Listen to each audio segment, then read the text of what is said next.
Hi guys, I'm Silverwolf, and in this video I'm going to be showing you how to draw a few cartoon animals. Now, cartoon animals are probably the easiest of animals to draw. My camera once again thinks that I'm on macro when I'm not. It's really, I think it's the light, that's why it's struggling to focus. There we go. Still thinks it's on macro, but it should be a bit better now. Yeah, so cartoon animals. We'll start with the basics, and we have a cartoon dog and cat. So for a cartoon dog, this is just going to be, let's draw his eye first. There's his eye. This is going to be really cartoony, by the way.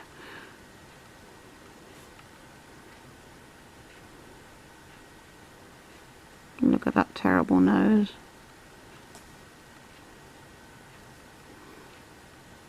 He's looking a bit worried because he's going to be so badly drawn. Cartoon animals are really easy to draw. This one's a Labrador.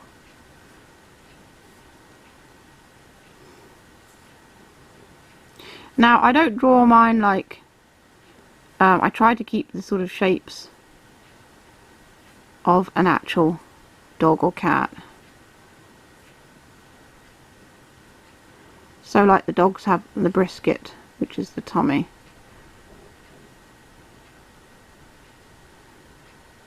It's not just a straight line. So there's a basic cartoon dog. I mean, you can't get more basic than that. That's the sort of thing I used to watch on Saturday mornings. A cartoon cat. My battery ran out, so I replaced it. There's his nose.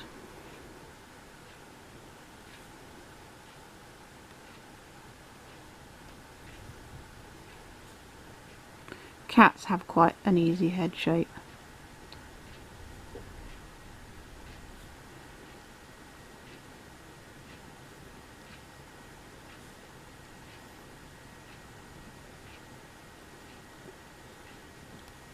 I find that cats are kind of more rounded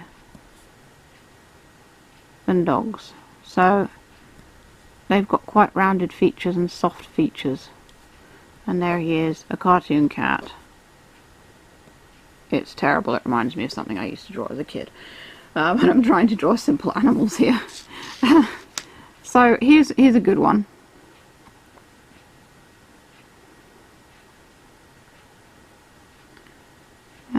It's going to be cute. So it's got... Actually, that looks terrifying. My goodness.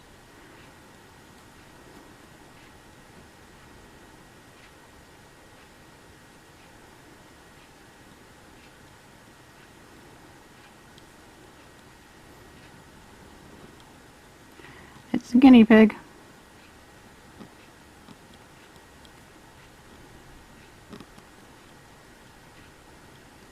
A ridiculous cartoon guinea pig.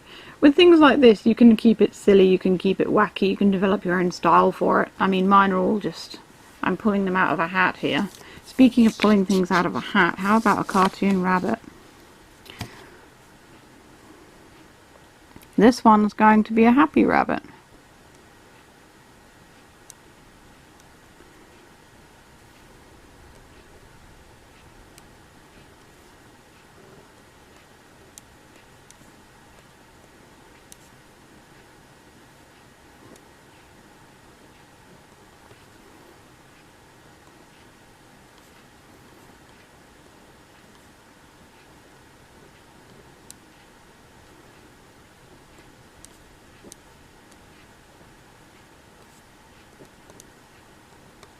Did you know that rabbits don't have paw pads, like dogs and cats? There we go, he's got a little fluffy chest there. He's jumping for joy, because he's a rabbit. What else can I draw? Oh, I know, here's a good one.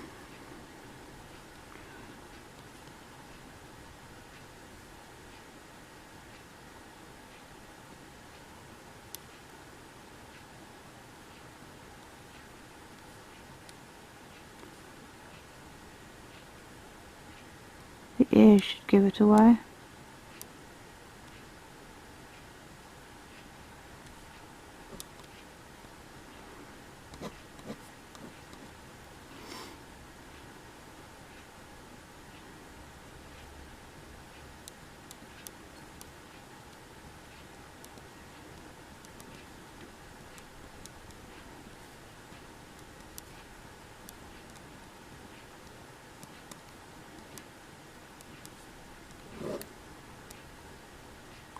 mouse. A good way to tell a rat from a mouse is that mice, obviously rats are bigger, but if you see them in photos and stuff, mice have very large ears in comparison to the size of their head, much larger than rats, which is an easy way of telling the difference. How about some birds? Now this is the type of bird I always used to love to draw when I was younger. I don't draw them anymore, because I don't really draw birds anymore, but not that I've got anything against them. I just have no reason to draw them, I guess. Sometimes I draw birds, but they're mostly as like gifts for people. I can draw like super realistic stuff as well. I'm actually starting a course for doing realistic animals. It's a parrot. I find that people often get the feet wrong on the parrot. They have 2 toes at the front and 2 toes behind. Because it's how they sort of climb and grab things. They need the claws to properly grip the branches. And they also use their beak as a third leg. If you ever see a parrot or a macaw climbing about, they use their beak to help them get around. So that's pretty much it for this video. You've got a few funny cartoon animals here. Basically with things like this, what I do is I take the animal's natural like points, like the rabbit's ears or the mouse's ears, or you know, and just kind of exaggerate the important part of the animal. So a cartoon mouse always has big ears, obviously. A cartoon rabbit's always got quite big ears as well. And there's like, you can have different breeds of dogs and things like that. They could have ears that stick up or hang down. It's really whatever you want to do. These are really, really basic sort of doodle things. It's just kind of like a pointer thing, really, I suppose, for cartoon animals. I haven't drawn them in any particular style. They're just really, really basic things. So I hope that you've enjoyed this. Maybe it's inspired you a bit to draw some of your own. If you want to, you can check out some more art videos coming up underneath in the boxes and have a look at those. Feel free to have a look at my Etsy and New Monday stores. I take art commissions of all kinds, or buy me a coffee on Ko-fi. It all helps. Links are in the description. And that's all for this video. Stay safe, stay healthy, and keep being awesome. This is Silverwolf signing off.